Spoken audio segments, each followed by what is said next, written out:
বাঙালি মানেই বাঙালিয়ানা।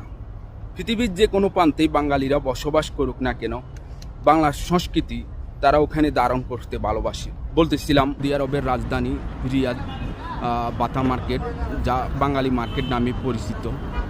এখানে বাঙালি হোটেলগুলোর ভিতরে বাঙালি খানা, বাঙালি কাপড় দোকানগুলোর ভিতরে বাঙালি কাপড়, ফার্মেসি, মোবাইল দোকান সবে পাবেন। আর মানুষ যেখানে বসবাস করে সেখানে ময়লা আবর্জনা হবে, এটা স্বাভাবিক। কিন্তু খুবই অদ্ভুত বিষয় হইতেছে এখানে একটা বাঙালি বদ অভ্যাস, এখানে প্রসাব করা নিষেধ।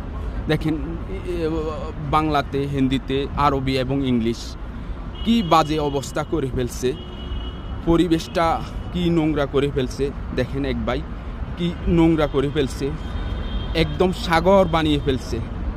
খুবই আফসোস, এটা আমাদের সচেতন হতে হবে, আমাদের সংস্কৃতি